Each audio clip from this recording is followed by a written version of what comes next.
Stanford University.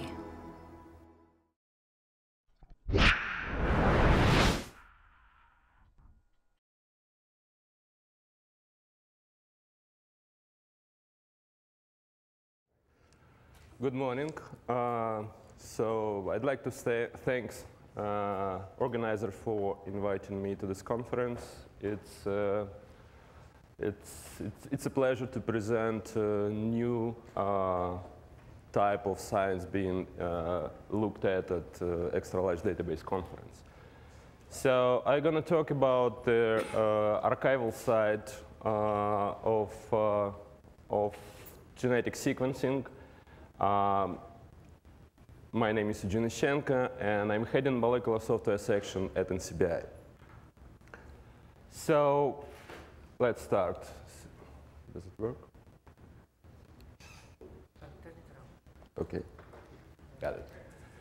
So this is a quick introduction. I try to introduce you with 11 years of software development, do it in 30 minutes, and manage to tell you several sides of the story. So a little bit of what sequence read archive is. It's created to store next generation. It's created by NCBI to store next generation sequencing. It's a part of cluster of sequencing repositories called trace archives. And it's part of the primary data archives at NCBI. SRA also part of international collaboration of sequencing archives, which currently include European counterpart and Asian counterpart, which is DDBJ. A little bit introduction what NCBI is. NCBI was created by Congress to develop informational system needed for biomedical sciences. NCBI also part of National Library of Medicine, and as a part of medicine, National Library, it also takes part in all activity related to the library. NCBI is most widely known for more public-oriented databases like PubMed, which is 21 million citation records from biomedical literature, or we also have PubMed Central, which is 2.2 million of open access free to read biomedical articles. We also venture into consumer health by introducing them with websites like PubMed Health. But the major scientific part of NCBI is bioinformatics, and we maintain such databases like database of all nucleotides, which were submitted to us, database of proteins, database of genes found for different organisms, database of full genomes when they become known and researched sufficiently enough. And also NCBI is famous for BLAST algorithm, which helps you to find similarity in the sequences. I'm going to talk about primary data archive. And what is primary data archive? They're submitter-driven. So it's not like you create something, scientific resource. No, you just create a resource for submitters to put the data in. Our principle is data archive is different from file archive. We store data, not original file in original formats. Data archive is not necessarily lossless. We do some control loss of information or precision, but it should be controlled and agreed upon. Internal storage format should be sufficiently uniform to enable validation searching. We also need to store data for sufficiently long period of time, because the data which was submitted to GenBank in the 80s are still being retrieved and used.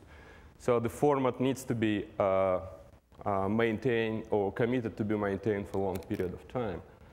But extra effort is needed to support conversion from various input formats and produce output. And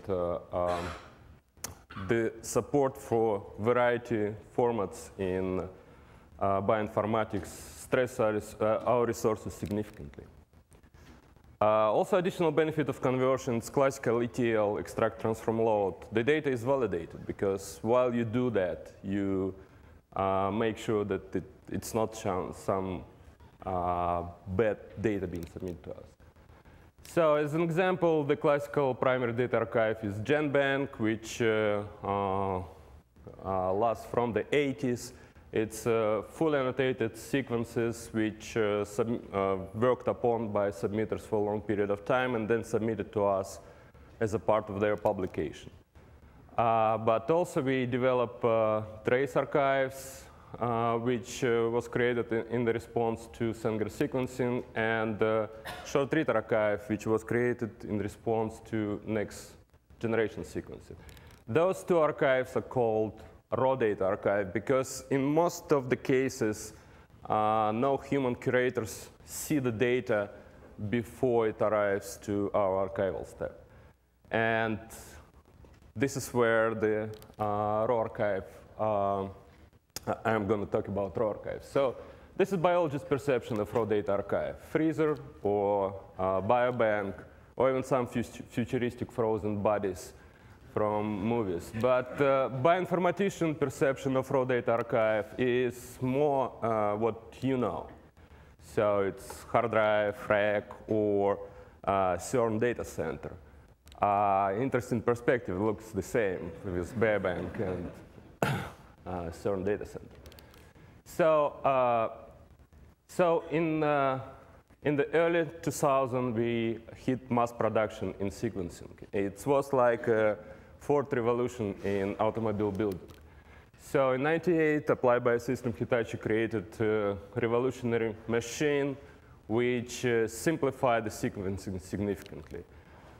It's fully automated. It can sequence thousands of bases without technician even looking at it. But still, technicians were needed to load the machine with biological data. Even better, the machine got improved in a few years and become this 3730 become a very good, very high quality machine for sequencing, still loved by many researchers. But in effect, the era of mass production of sequencing begins. And as I said, there were very little manual supervision, so we labeled as raw data. Trace archive, first steps. In 2000, we were approached by a public-private mouse sequencing consortium. And we got a request to create archive for 55 million records. Input data expected to be 200 kilobyte, and many at NCBI look at 11 terabyte of space, and it's huge compared to Usenet in 2000, which was 1.5 terabyte. But we didn't get scared. We started to model the data. We took a relational approach, which was very popular at that time. We normalized low cardinality metadata. We put bulky column in separate table, and we used data warehousing databases for indexing. We put more effort into developing data compression because we didn't want data to be 11 terabytes. So we look at the signal which is being produced by those machines. We apply some of the data loss, like smoothing the graphs, and managed to reduce footprint of single records to 20 kilobytes. So this is original trace archive design. The design itself is rectangular table, but implementation was consist of our DBMS, where just for the convenience to treat in table, we separated data and metadata. And also, we were copying metadata into Sybase IQ data warehouse for indexing. So trace archive user experience. Users send query to the web server. Web server looks into the index. A list of IDs returned to the user. A list of IDs sent to the web server again to retrieve the data from the storage. It was a quick solution designed for 55 million traces, but the traces start to grow. And initially, it went beyond the mouse. People start to submit data for all other organisms. The design requirements were exceeded within a year. And since it grew very fast, we start to do any life-saving operation on relational databases, like vertical split of tables, moving split tables into separate databases. And finally, the parts of the those databases which were static, we just dump into the files, not to occupy licenses and not to create excessive storage and backup stress on those databases. But next generation sequencing started to approach. In 2005, Trace Archive was approached by 454. We started to look at this data. We found a way of storing it in a Trace Archive, but we were surprised that this technology is capable of producing hundreds of thousand reads in just 7 hours. We didn't suspect what was coming. In 2006, we were approached, we learned that Solexa company is going to produce tens of millions of sequences in just a few days. We immediately realized that Trace Archive design, the rectangular table, is obsolete, and we will not be able to handle new wave. So we start to look for new approach and start to analyze our limits. Global identifier, so this is classical limits for relational database. Global identifier, which is your primary key. Data and metadata mix as a column, a simple rectangular table. Number of traces were obviously going to exceed 2 billion, and you have integers. So no convenient identifier for common projects, sample, methodology, and the picture which you've seen is also not very optimal, where you have to send query, get the list, and retrieve millions from the list. So Trace Archive most important lessons, model data and metadata separately. Metadata, model metadata not only for completeness, but for ability to group the data. And we use, and also model data separately in uniform compact form. Try to make this format usable outside the archive. Use regular file system instead of relational databases, where possible. And the new stuff, we learned that since we were going to model data separately from the databases services, we need to have a software toolkit to support new formats. So just about Trace Archive, as you see the design requirements down below, we start to see upflow 454 submission in 2007. So we panicked and moved those submissions to newly designed database, SRA, and this is what it looked after that. In effect, this sequencing technology not only taken over, it's also taken over the growth curve. So the number of machine producing data start to become smaller and smaller, and you see nice saturation. We did exceed 2 billion, but fortunately we will not, I think we will never exceed 4 billion, which is good. So this is Centerfall from the Nature of April of 2010 about how next gen affected the growth. And the low gradient curve you see is classical GenBank.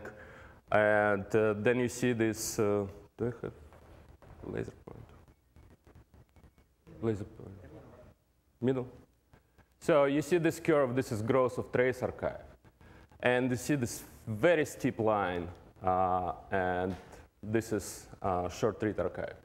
So they even went into displaying this page with response to total size of the short read archive, which was a year ago, and say that it's twice the size of Jira.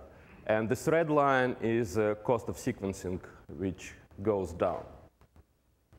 This is what we have now in our database. It's on a logarithmic scale. You have Trace Archive, and then you have SRA kicked in, and data goes into very large numbers. So what design challenges did we face? We face multiple sequencing platforms. It's very hard and competitive area. So there are, as we were designing and building the database and loading database, we saw new technology showing up. So we had to design something very flexible. It's also every single release of pipeline by the manufacturer could have contained new format. So we got to adapt to different formats very quickly. And also the sequencing becomes the primary tool for almost any research in biology and biomedicine, which is puts significant strengths on metadata because metadata designed to describe what you are researching. The cost per base is also important, and normally in sequencing we compute storage in bases, in base pairs, but when you need to translate it into the cost, you convert into the bytes. So this conversion factor, which is displayed here, how many bits per byte you spend, influence significantly how many $1 million you're going to spend on the storage.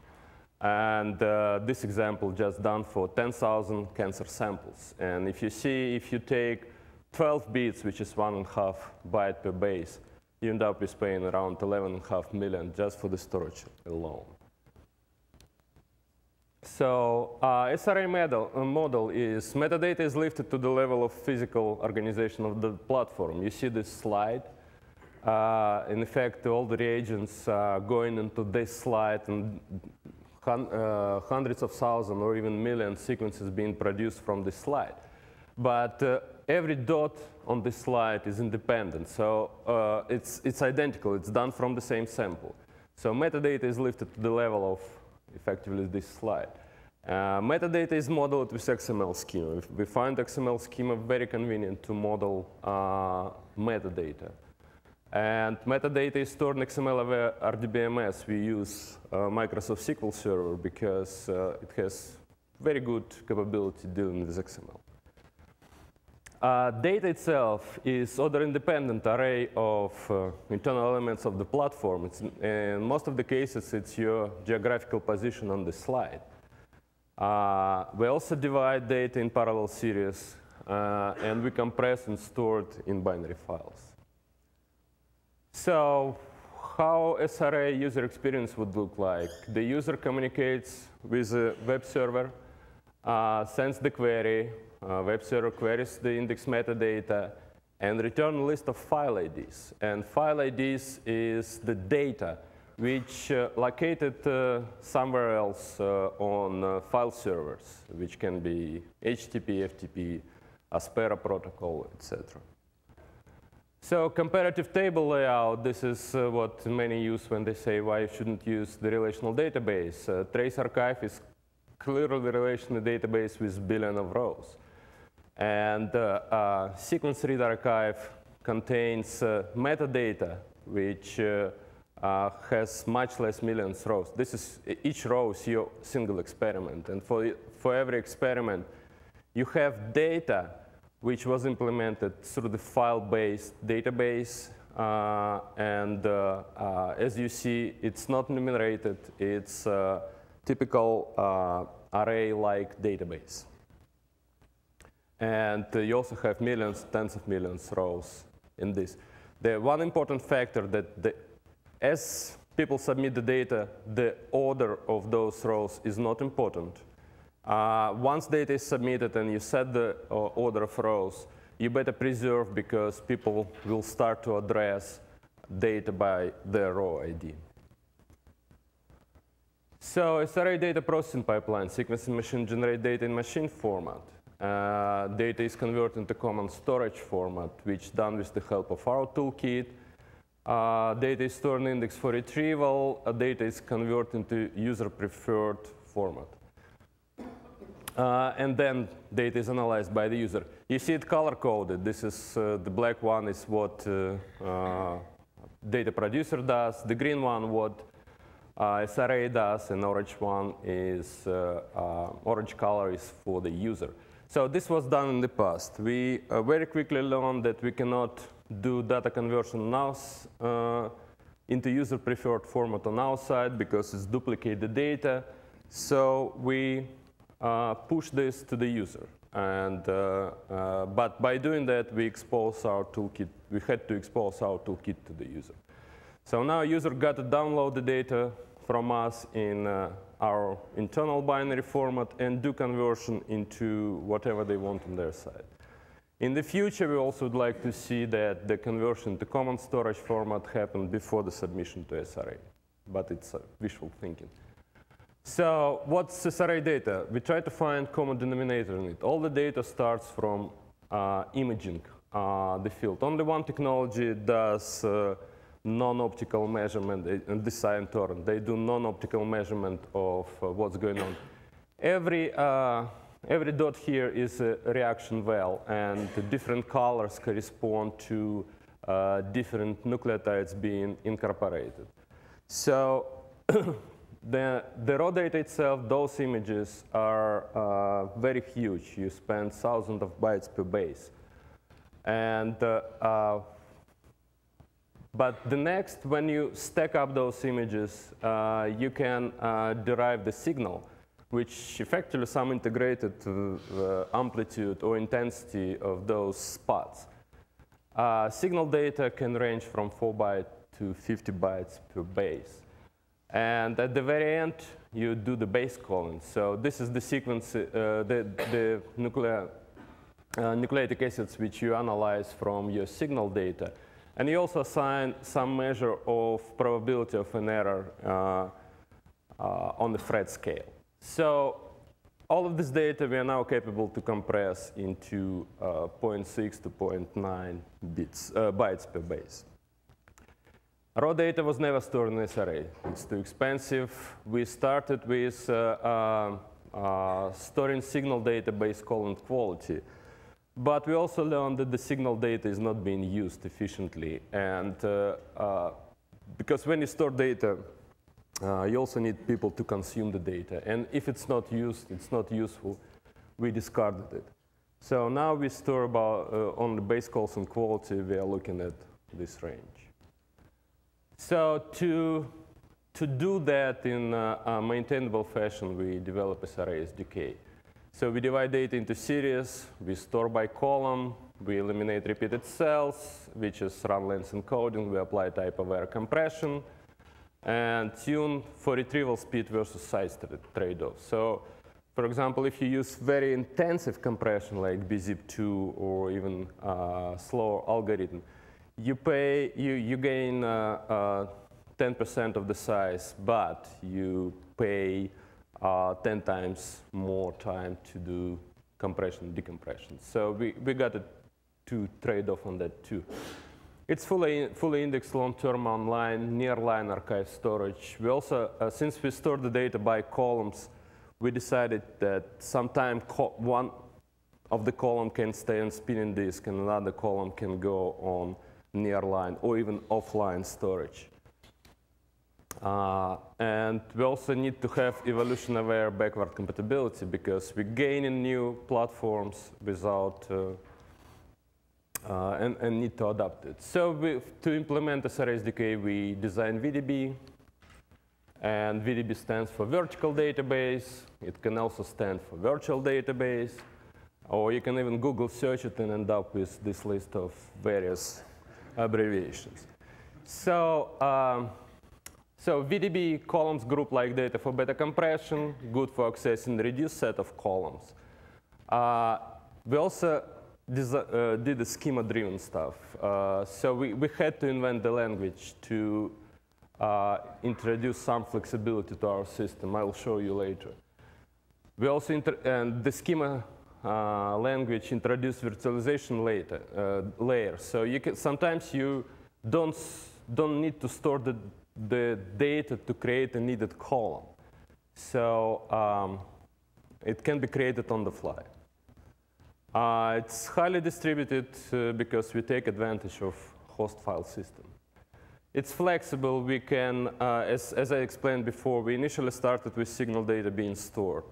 But later we decided not to store it or discard it. So we went back to the archive, remove the single column, which is single subdirectory of the structure, but in every run, and we free up a lot of space. So this is just example, the right side of SRA Toolkit. The data come to us in some input format, and we create format parser.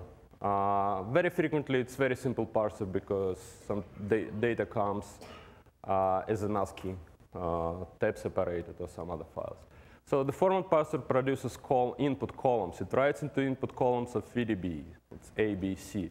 Then we have a writing schema. Writing schema is a set of rules which tell you how from, let's say, column B, C, and D produce column Y using transform function 2. You can think of those transform functions as plugins into the system. They're in effect dynamically open. So the right-hand side of the schema describe how we take those 4 columns and produce physical columns, which destined to be stored. And they may be different from what was submitted to us. Then we have encoding schema, which describes how this column is encoded before it's being dumped into file. And this is where we put most of our compression methods. We developed several compression methods. We did not write LZW, but what normally we do, we massage the data sufficiently enough so when we apply gzip level compression, it will compress well. This data is saved into directory structure, but we also developed the single file format, which is very much tar-like to store that. Read side of SRA Toolkit is in opposite direction. So we do deserialization. We use decoding schema. So decoding function got a match one-to-one to encoding function. But the read schema might be completely different from the write schema. We also can combine the columns and produce output columns. So output columns become subject to be read by API, or we can, so this is called SRA SDK. And if you add a set of programs which produce output formats, we call it SRA Toolkit. This is schema examples. I hate to create new languages, but we end up with a new language. So we do simple assignments. We do assignment using plugin function, which in this case, plugin function clip. It clips column B in the range from 15 to 10,000. We do conditional assignment. So if the column S is first try to create itself from column S1, but if column S1 cannot be produced, it tries to create itself from the column S2. This is example how we define encoding rules. So we define some particular encoding. IZIP encoding is for integer compression. And you have to define transform function which does both decode and encode, because they always have to match. And this is how we use encoding rules to declare that this column got to be encoded. So using existing, this is schema example how we use existing functions. For example, you want to convert ASCII DNA sequence into 2-bit DNA sequence.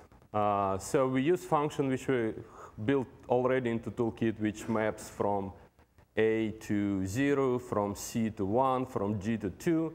Then we receive the array of 8-bit integers, and then we pack 8-bit into 2-bit. And we end up with this bit stream. I put comma separation just to separate the bytes. So some issue about the privacy. This is SRA content by organism. And as you see, Homo sapiens, which is us, is a major contribution to SRA content. Amount of human sequences will only increase because a lot of medical studies going on. In a series of studies, NIH is planning to sequence tens of thousands of people. Generic data is highly personal and need to be treated carefully. So, and most of human sequencing data will require protection from unauthorized distribution. So we designed the encrypted SRA format. We take single SRA file, we divide in 32K chunks, and then we go, for each sub 32K, we do 256-bit encryption, while at the same time creating those small snippets which describe the encrypted data, and this big header which describes the total file. So those small pieces allow the user, after downloading the file, to validate that download is completed successfully without knowing the password to decrypt the file. And this header makes sure that you can decrypt the file. So we also go into compression by reference. And this means that massive parallel sequencing creates enough fragments to cover subject genome multiple times. So the human genome may be covered from 4 times to 100 times. So this is done to improve signal-to-noise ratio. But once we align to the reference genome, we create a lot of data which perfectly match the reference. So this is redundancy, and this redundancy needs to be addressed. And in effect, this is basic component of aligned sequences. You have reference, you have sequence, you have alignment. This is how aligned sequences look. You see that most of the sequences perfectly match, and you have maybe standalone mismatches like that. You only need to store the differences. So I go through the serious slide where we split on aligned sequences because we can nothing to compress the gains. We replace aligned sequences with difference from the reference.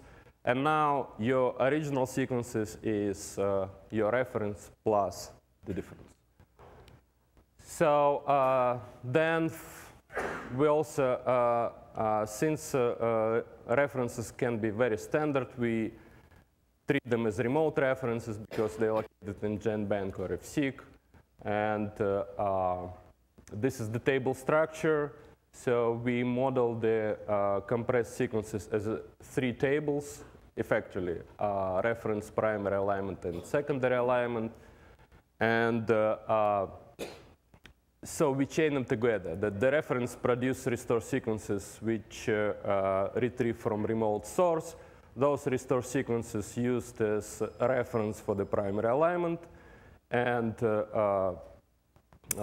restore sequences fed into sequence table, which adds unplaced reads and additional information, and also sequencing quality. And this is the data out. So, and the last slide I'd like to say is that aligning to the reference introduce new dimension to the sequence. So this is your sequence read archive, where this data is effectively have no dimension to correlate across. But once you align to the reference, you can use the reference position as your new direction, as your second coordinate system. You end up with sparse data because not all the references will have data at all of the position. But this is the interesting case where the data becomes from one-dimensional, two-dimensional, just by doing alignment. And now the interesting query will be, I want to retrieve sequences from this particular region of genome. So in fact, you subset what samples you want. This is your X direction, and you subset what regions you want. This is your Y direction. And this is our small group of developers who worked on that for the last 4 years. We have Toolkit development, significant number of people. Also, we have pipeline support for the databases, project management, website, and curators. Thank you.